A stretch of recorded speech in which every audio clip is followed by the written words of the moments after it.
Jehovah's passion for life. We just supported this team that be bringing them life. All right, welcome to the Blessed Beatz Show. My name is Marcus Sullivan. Got a franchise in the building.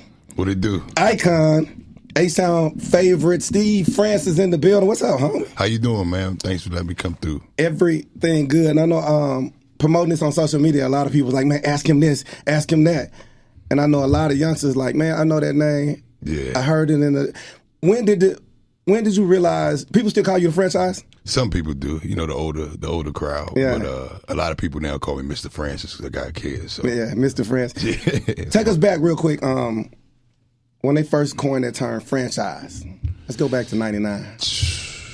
I think like as soon as I got here, man, I was so overwhelmed with just actually playing in the NBA, being in a big city like Houston and being, you know, on the same basketball court with Akeem Olajuwon. Yeah. And at that time, you know, it was a transition from Akeem and Charles and themselves, you know, over to myself. Mm-hmm. And then after a couple games, man, it just came with it. Yeah. So it's stuck since that day. Man, your story is one of those stories that can be told in a movie. We're working on that. So. Are you working on that? Yeah, so we're gonna get to that. Working on that. Let's go back to 94, 95. The Rockets win it all. Right. And then honestly, we was trash for about 4 years. Yeah. 99 come second pick. Yeah. What was life like after the draft? Day after the draft. The day after the draft, man. One, of course, you got to pray. I mean, even before that, you always pray. But I was just happy to be able to do things on my own terms and not really have to wait for somebody to give me, you know, the opportunity to do some of the things that I wanted to. And I became a media boss that day. Yeah. So immediately. So what was life like before? Same thing, you know, going to school, you know, growing up. I mean, if you want to talk about back then, but right before that, man, you know, going to school, I left my junior year of college. Yeah. You know, right in the right path. Yeah. Graduate. And then, man, when you go from being homeboy from the neighborhood to one of the faces of the NBA, you know what I mean? Yeah. You came at that time where you changed the whole franchise, right? Did you have to walk different? You had to change a lot by yourself because now you become this corporate monster. At first, you know, you don't, as a youngster, you really don't understand the magnitude of the role that $1 billion organization is putting behind you. But a lot of the kids that you see now try to learn on their own. Yeah. For me, I was blessed to have Akeem Olajuwon just give me some insight on what it means, the way that you dress, certain places that you don't go, which I didn't listen to a lot. But those are the things that comes with that territory. I mean, in any type of organization. Steve Francis in the building on the Blessed Beatz Show. I heard a story about it was one of your first games, Sam Cassell. Yeah, man. See, man, briefly. That's an example right there. Tell us that story briefly. That, oh, man, you know, Sam, my OG, man, you know, everything from clothing to, you know, just preparing myself in the summertime to get ready for the NBA. The night before the first game, we go to dinner, we hang out, you know, he explains to me, you know, what to expect in the NBA. And that conversation went from dinner to hanging out to the club to 5 a.m. Yeah. To 5 a.m. You a rookie. my first game. Man. So I'm like, you know, I'm just thinking like there's nothing to it. But right. One, I was tired, and two, my adrenaline was so up that I was probably overexcited to, I mean, I played pretty well, but he had 37 and we lost by 20. Yeah. So This supposed to be your homeboy. Ever since then, man. So that was like one of those veteran, I'm gonna get this rookie type deal. Man, I'm gonna get him. I'm gonna get him with this one first. Yeah. I'm gonna make sure he buy me some suits later. Yeah. Pay for dinner later. So it was definitely a lesson. Yeah. And he said he had to go through the same thing with some of his veterans too. Yeah. So for a lot of us that are from the inner city or from the hoods, man, talk about what it's like when you went from no checks to that first game check. Or the first signing bonus check, however it works in the NBA. It's at first you get scared, one, because you never experienced that type of capital legally. Yeah. How'd you feel? I mean, I felt great. You know, I was able to provide. I was able to get my sister her computer, give me my car I wanted, the clothes and everything that I possibly wanted at the time. Of course, that feeling is great. Adrenaline rush. Yeah. How'd you know who to surround yourself by? Because now you got people calling you. You got agents. You got people you don't know to say, man, let me manage them. How'd you know who to surround yourself with? The best thing, one of the things, and it's a gift and a curse. It's really a gift because my grandma would let me accept any money from any agents or anything like that. Yeah. And because education to her was the most important thing, whatever school I chose to go to. But, you know, like you said, who you hang around, I still had people with one foot in the door, one foot out. Yeah. And, you know, and to this day, we still tight, but at times they understood where, you know, it was time for, you know, to put that and leave that stuff alone, and it's time to move forward. So, pretty much dip them in the butt, but you're going to have the groupies that's going to come. And that's what we're going to talk about, too. We got to talk about that, right? You're going to have that, you know that.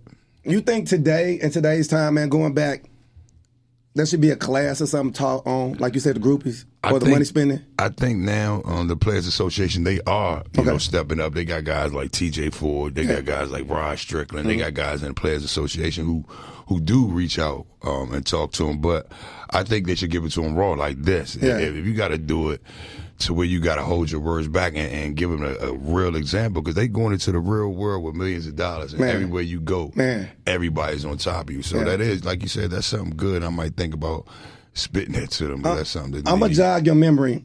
I want you to jog your memory. Steve Francis inside the Blessed Beatz Show on 93.7 The Beat. What's the wildest groupie story? I mean, I don't want to know details, but like, do they really show up at the hotel? Like, what's the wildest, like, that really, you was like, wow, really? The females is cool. Okay. But the dudes. Wow. It's the dudes. Wow. Like, anytime you go somewhere, they like, oh, I know you. Even if you just say hi to somebody, you show up somebody, they automatically. So that's how a lot of the times people say that a lot of people with entourage, it doesn't be. Like, if you show up to a club, you with 3 people, and you just tell the person, hey, I'm going in with just 1 or 2. Next thing you know, the whole door is rushed, so it looks like an ambiance. So that right there was probably the hardest, groupiest thing that you had. I mean, besides females following me a long time ago. I mean, I know how to drive, so you know how to get low. Being in the NBA, 82-game season, long season, right? City to city. Let's talk about that grind, right? Because a lot of people have hoop dreams. Right. You know, like what kind of conditioning, what kind of nutrition, like what do you have to do, you know, in order to be that NBA, not regular player, but NBA superstar? I'm glad you said that. A lot of people just see the actual games, and behind the scene and prepare just for a trip alone, you have to prepare 2 or 3 days before. You have to make sure you have your game outfit, your chill outfit, and you know you want to be comfortable like you're at home on the road. But as a rookie and a youngin', you want to, as soon as you get the road, you're going to hit the mall and buy every single thing. Is that what a lot of them do when they get there? I mean, even veterans. I mean, I still don't stop shopping wherever I go. But, you know, it's just something sometimes to kill time when you're on the road and to try to occupy your mind besides just focusing on the game the whole day. Yeah. But just try to be a little bit loose just to get prepared for the nice game. How much of it has nothing to do with athletic ability, being an NBA superstar? I'll say about 75% of it. You have to. I mean, you have to be super athletic to play 16 years like these kids, like LeBron and like Dirk Lewis. These kids, 20 years. So obviously, of course, mentally strong is definitely it, but physically you have to put that work in. You got guys spending over $1 million a year just on their body and nutrition and training and health and things like that. So I think that's the right way, and a lot of the kids are learning that early now. Okay, yeah. So in your early days, were you taught that, or you picked that up, nutrition, the diet, as you got older? It took me to get sick, man, from eating so much fast food and trying to play the NBA regulars 82 games, as you say, and traveling. You can't have Burger King or something like that or McDonald's and think that you're going to go out there and give it 100%, because that's going to wear off in a heartbeat. Icon in the building. One of Houston's favorites, Steve Francis, dropping gems about his time in the NBA. Take us through, like, the All-Star Slam Dunk, those moments. Those moments are, like, moments that, like, people say that they saw you. Those are the type of moments that you, even though you do play in the NBA, but you always everybody's gonna watch the All-Star game. Everybody's gonna watch the dunk contest. So just preparing for that alone is like the NBA draft again, because all the lights are on you throughout the whole world, not just a single game. But and you get to meet all the celebrities you always possibly thought, man. you know, that you can group. Like when I met Janet Jackson, I thought I was gonna get in trouble. Yeah. But these people know who you a star at this. They know who you are. And it took for Snoop to tell me that. I was like, Snoop. Yeah. He's like, nephew, what's up? I was like, man. He's like, I'm man too. And I was like, you know, that humbled me too, man. Just to have somebody like that really recognize you, understand, you know, the grind that you've been to. Does family change? Yeah, family definitely. The dependency, of course, which is expected from where we come from. Yeah. You know, everybody expecting, you know, whoever, you know, and that's generations of not only my family, any family that's, you know, grew up in poverty-stricken areas, and rightfully so. So you have to set your boundaries, which are hard, but at the end of the day, out of respect, they have to respect your decisions. Absolutely. I know you got a camp coming up, and we're going to get into the camp. But let's talk about today's NBA versus when you play, because it wasn't so long ago, right? Right. But how much has the game changed? Oh, it's up and down, man. You don't really have you don't have Shaq in the middle that's gonna foul you 6 times a game. You don't have you don't have those big guys in there that's gonna put a guard on their back. Yeah. You can go in there and lay the ball up over a 7 foot, 270 pound 4 or 5 man, but you go in there and a guy that just wants to foul you just because who you are. Yeah. And that's the type of basketball that we're used to. And I guess they wanted more scoring now, and they're getting it. Steve Francis in his prime today. How does he look in the NBA today? They're letting everybody dribble, man. The whole clock. So I mean, as much as people say, "Oh, Steve dribbled too much." Well, look what y'all getting now. You got guys dribbling for 20 seconds. Yeah. So I was only dribbling for 9. So if you gave me 20 seconds to dribble, I'd probably average about 100 right now. Like really, I average 100 if I could dribble the ball that much. Man, growing up as a kid, I'm gonna go back real quick. When did you realize you had that gift, bro? I think, or did somebody have to put that in you? Because it wasn't no AAU for you, though. I think it was my work ethic in the hood, like the people in my neighborhood in DC, like all the people that seen me, not only playing basketball, but seeing my family, the years of what my family been through, with everybody that grew up in our neighborhood, and I think that gave me the strength. I knew I was going to do something. Yeah. But basketball-wise, it was basically when I got to college, it was a gamble because, like I said, people still had 1 foot in and 1 foot out. So it was either way. The game now for youngsters, a lot of them go straight from, because it really ain't even, to me, if you ask me, it's not even really about high school no more. It's about AAU, straight to the college level, you know what I mean? Really? And then 1 year maybe, then I'm about, right? Yeah. Is that really working? Or how long can this farm system work? Like I said, they're starting, the NBA is starting to put, veterans in to go talk to some of these high schools, but I think it needs to be a lot more structured because the contracts, the money is getting bigger, the contracts are getting shorter, and the education of the players and finances, I don't think is where it needs to be for these young kids because I see, a lot of young kids, this is, like I said, it's been 20 years since I, entered the NBA and been out, but I see a lot of kids after 3 or 4 years in there. You came out early, right? My junior year in college, yeah. Let's take it to the college level, right? Yeah. If you see a kid that's ready, do you say, hey, man, go get your paper? I would, if that's the situation, if he has the discipline with the people that's around him. Because if you go up there butt naked with people that just want to spin a bag, you're going to be messed up because... Does college actually prepare you for that, though? The finances... No, it doesn't. As a college athlete, of course, they just want you to play and make the school billions of dollars, and that's a big issue nowadays. Why the kids aren't getting paid? And should they? And I see, yes, absolutely. Now I see why kids are like, "Hey, I'm gonna just stay here and use them like they're using me." So if y'all not gonna help me, so I'm gonna just get my 6 months of this education with your jersey on the front, right, and then become rich after that. So it's a double-edged sword with that. Do you think?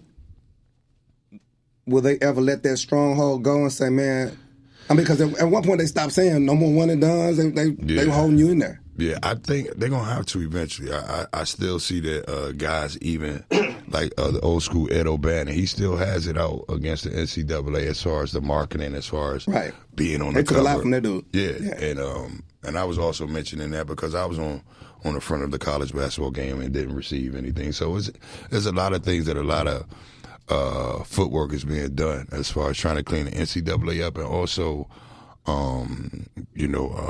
more grassroots so the kids younger will know. And even I think better education will be the parents of these phenomenal athletes that we're seeing now. All right, so we're at a hip hop station. Yeah, we're in the hip hop culture. Mm-hmm. You come from the era where y'all were the NBA superstars. Y'all were engulfed in it. Y'all looked like rappers, right? Y'all look more like rappers than rappers, right? And then they put the dress code on. Yeah. That was your era when they slapped y'all with the dress. They did How the was that? AI, man. That was How was that?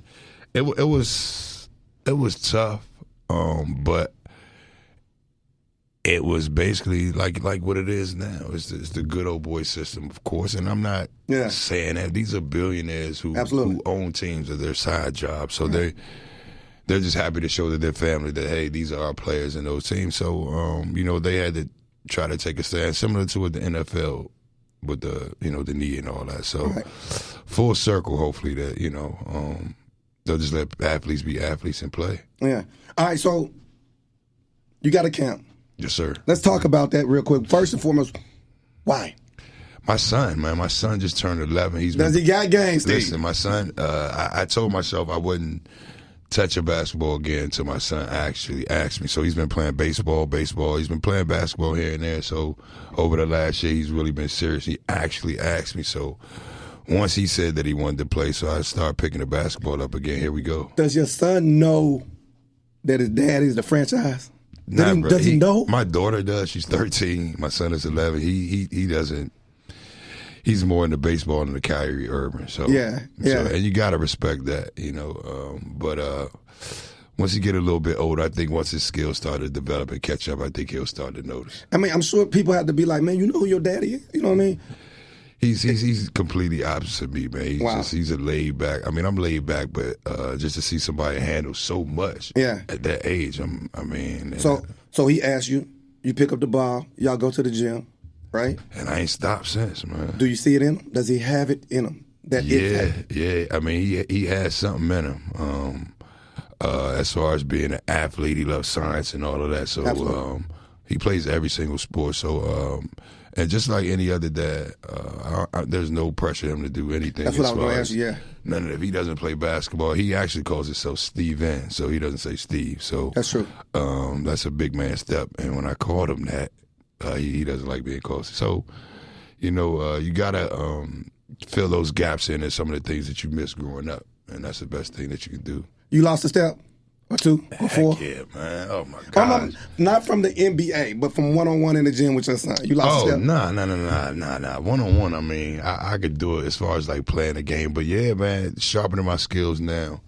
By the time he's 13 or 14, we should be battling. But, hey, for me, it's a good way to give back to the community, one. Right. And two, to, let these young kids know that we're still around to give advice and to show these guys how to get it up. So going into your camp, and I know it's going to be the skills test and all of that, but what kind of other things that are you looking forward to talk to these kids about? They look like you. Yeah, just like the things that me and you just discussed. We'll have some speakers coming in and discuss a lot of life things and of course, nutrition.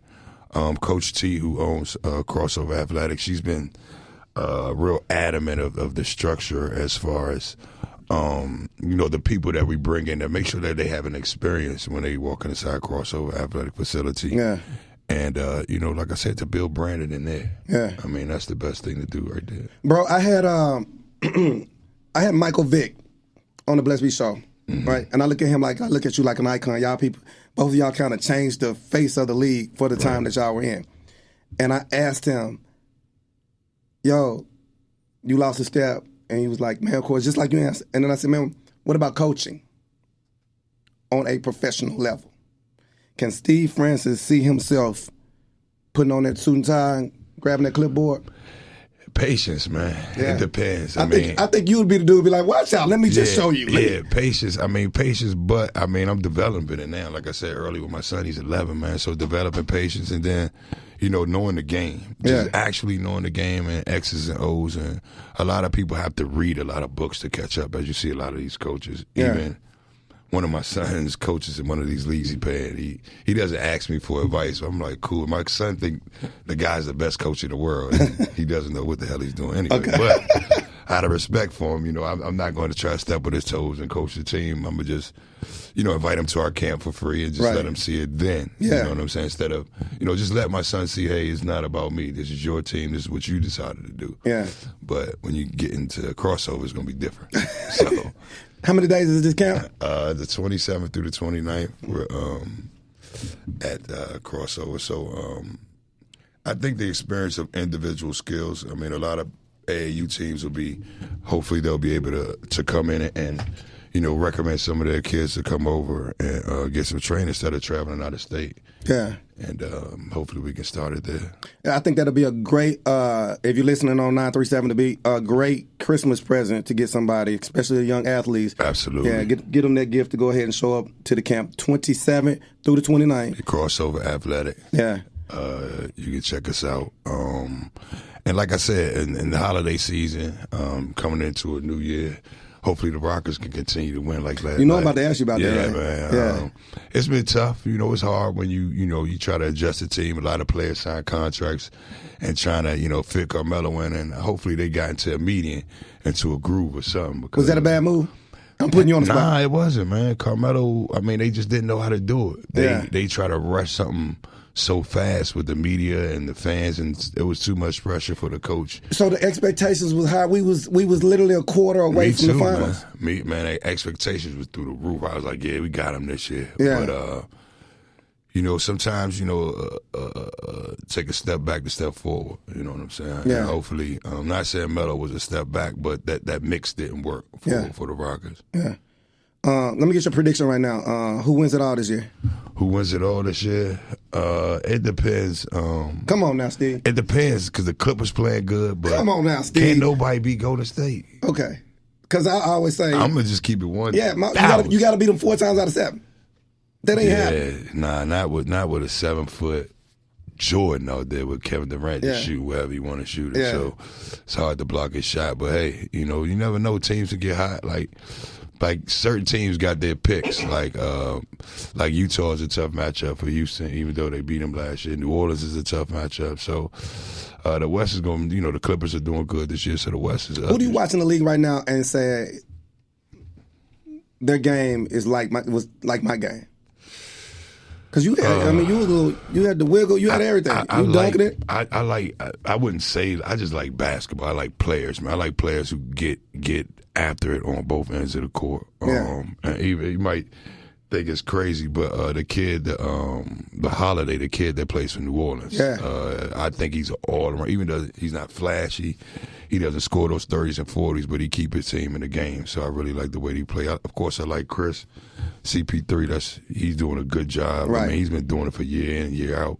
Despite him being hurt, he still came back. Absolutely. And was definitely that one quarter last year we could have been in the final. So just watching all these guys evolve, Kyrie dribbling, like all these guys got so many different things they bring to the table. Can you, off the top of your head, name your I guess I'll say top 5 point guards in the league right now?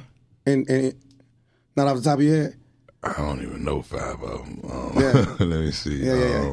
Like I said, you got Steph, you got Westbrook, you got Kyrie Irving, you got Chris, you got the kid John Wall. I was gonna say Wall. What about the boy from Utah? He point guard, right? Yeah, Butler. He's good too. So there's a whole lot of young guys, and they're within 2 or 3 years of each other. Yeah. So they're gonna be battling for years to come. Yeah. Rockets make it back to the conference? I hope we can, man. We'll see after All-Star break. Hopefully, going into the break, we can put some games together. They can put some games together and roll through there, get a break All-Star. We can get a lot of guys a little bit more healthy and push through. If you could put one key player in the league on that Rockets roster right now to help us get over the hump in the league, one player that's available that you might know of, who would you pick out there that would be a great fit for the chemistry we got now? They need somebody. They need somebody to spread the floor. They need a 3-point shooter like Kyle Korver or somebody. They need somebody who can knock that three down. I mean, James, they're shooting good balls off the dribble, but you need somebody who can swing, pass it to, and just knock it down consistently. So, a good 3-point shooter would be good. Real quick, I'm gonna ask you about. Got to ask you about LeBron. I'm gonna come back to LeBron, but the whole Kawhi Leonard, right? Yeah. Is he a great athlete, or is he a NBA superstar, in your opinion? Both. And then one thing, I mean, a lot of things I like about him, but I like the way that he stood up to the San Antonio organization when he was injured, man. Yeah. Like, sometimes when you're injured, when they force you to play, you feel obligated because the fans and the pressure you as an athlete, but... Do they really force you to play? They'll try to shun you a little bit, try to shun you, like, oh, he's weak or something. Like, they won't say it, but indirectly you might get a reporter to say, oh, you might get one of the general manager or the coach's pets or something to be like, oh, you ain't playing. But it does happen like that. As a player, did you listen to us in the media? Hell no. Okay. All right, okay. Nah, man. So when we just talking, we just talking. Yeah, I mean, I would laugh. Nothing. You can't take it personal because if you get too high or too low. But when I lost games, that's when I really listened to. I like the negativity when you lose. Yeah. You know what I'm saying? That's the time when you want to read. That's when the time when your critics, as far as the people who really love you, will tell you, hey, if you're playing good or bad. But those are people you listen to. Pretty good. On the community show, Face the Beat, Sunday mornings. Steve Francis, the franchise, is in the building. One more time, you have a camp. Steve Francis basketball right after Christmas, the 27th through the 29th. Crossover athletics come through. We're going to have some great skills, some individual drills. And I think this would be a platform for, some of the top guys that come out while the AAU tournaments are going on. Yeah. And you come out and see some good individual basketball. And you can also look at my website, www.stevefrancisfoundation.com. Are you active on social media also? Yeah, my IG. My other one was hacked. Yeah, it was hacked. So yeah, that was me getting in there. Yeah, I went with the other ones. You can give me an IG, Steve franchise _3 on IG.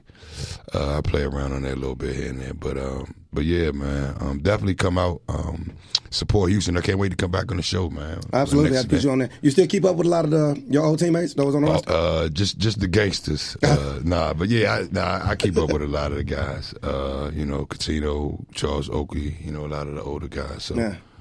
Well, I appreciate you stopping Thank you, man. I really appreciate it. All right, Steve Francis, icon in the building right here on the Blessed Beatz Show on 93.7 The Beat. We out.